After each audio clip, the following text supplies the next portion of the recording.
آپ نہ میرے اوپر کوئی کلیم کر سکتے ہیں اور نہ کوئی مقدمہ کر سکتے ہیں۔ جاگیردار صاحب کہنے لگے کہ پکڑو پیسے اور یہ تصویر میرے حوالے کرو، اور 32,000 روپے دے کر بغل میں اپنی تصویر مار کر چلے گئے۔ خواتین و حضرات، انسان کو پتہ ہی نہیں چلتا کہ وہ چور ہے یا سعد ہے، نیک ہے یا بد ہے۔ وہ چاہے جتنی بھی کوشش کرے، اس پر اپنی اصلیت ظاہر نہیں ہوتی، کیونکہ اس کے پاس مراقبے کا کوئی ذریعہ نہیں ہوتا۔ اپنے آپ کو فیس کرنے کے بعد ہی خوبیاں خامیاں عیاں ہوں گی اور انسان اپنی خرابیاں دور کر سکے گا۔ جب آپ کو پتہ چلتا ہے کہ میرے چہرے پر ایک پھنسی ہو گئی ہے تو آپ کو ڈسٹرب کرتی ہے، لیکن جب وجود کے اندر، روح کے اندر کوئی بیماری آ جاتی ہے تو پھر اس کا علم نہیں ہوتا۔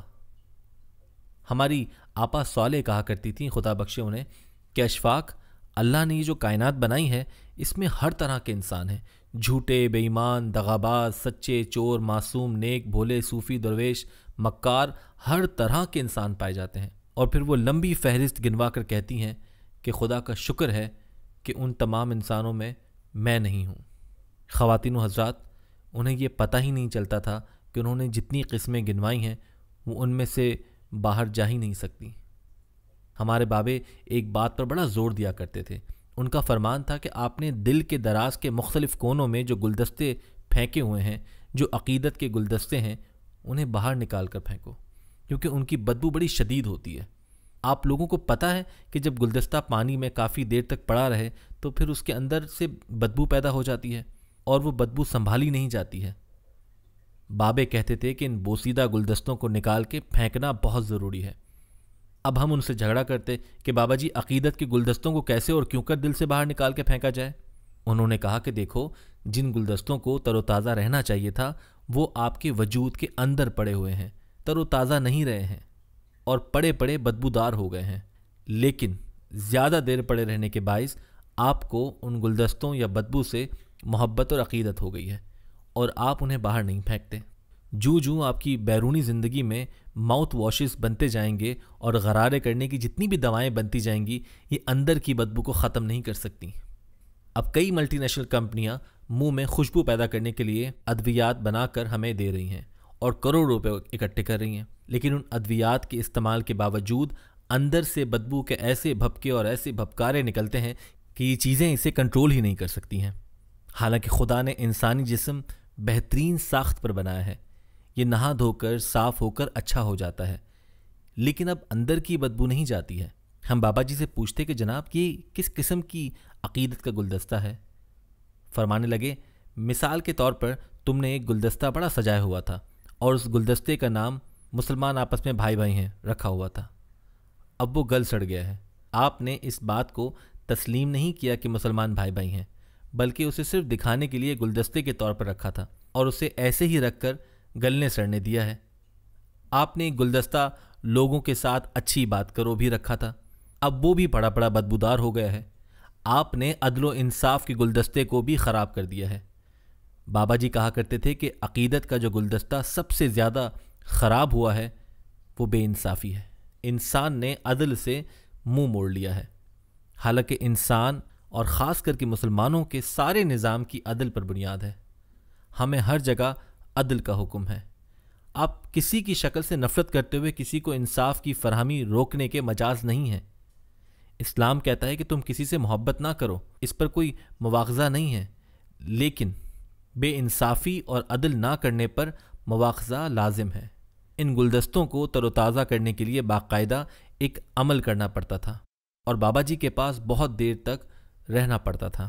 کچھ راتیں بسر کرنا پڑتی تھیں، کچھ ایسے محلول بھی پینے پڑتے تھے۔ آپ کو بتاؤں گا کہ گاؤ زبان اور ایک الائچی اس وقت کھانے کو دی جاتی۔ جب نماز تہجد کا وقت شروع ہوتا اور اس کا ایک مفرہ قسم کا قہوہ پینے کو ملتا، ہمیں ڈیرے پر ایک خوشبودار دوا استخدوس کی چائے پلائی جاتی۔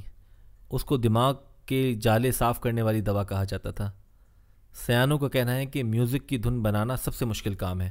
اس میں سب سے مشکل بات یہ ہے کہ یہ ہمارے ہاں لکھا بھی نہیں جاتا۔ میں ایک چھوٹے درجے کا رائٹر ہوں، جو بھی لکھتا ہوں پڑھ سکتا ہوں اور اسے بار بار پڑھ سکتا ہوں، لیکن دھن بنانے والا میری طرح پچھلی دھن کو کاغذ اٹھا کر نہیں دیکھ سکتا ہے۔ اس کے ذہن میں یہ بات رہنی ضروری ہوتی ہے کہ وہ کہاں سے چلا تھا اور اسے پہلی دن کو دوسری تیسری یا آخری کے ساتھ کس طرح جوڑنا ہے۔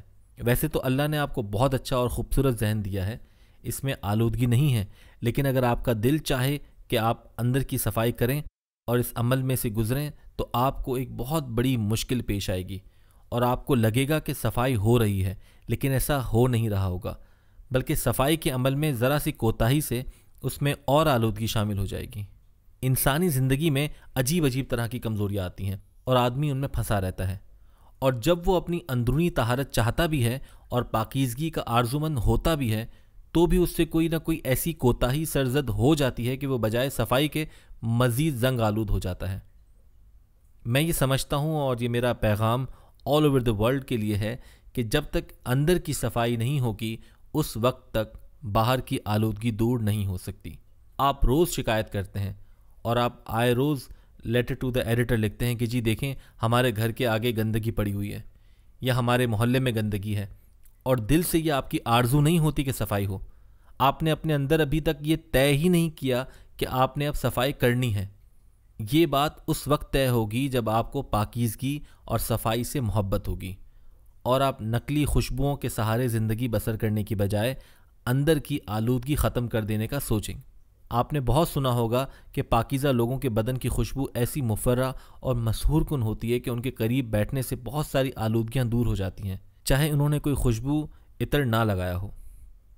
آپ بابوں کا طریقہ کار اختیار کریں یا نہ کریں، لیکن انہوں نے روح کی صفائی کے لیے جو ترکیبیں بنائی ہوئی ہیں ان کو آپ اپنا سکتے ہیں، اور ان کو اپنائے جانے کے بعد لوگوں کو بڑی آسانیاں عطا کی جا سکتی ہیں۔ اور پی ٹی وی کی طرف سے ہر ہفتے ایک ہی دعا ہوتی ہے کہ اللہ آپ کو آسانیاں عطا فرمائے اور آسانیاں تقسیم کرنے کا شرف عطا فرمائے۔ اللہ حافظ۔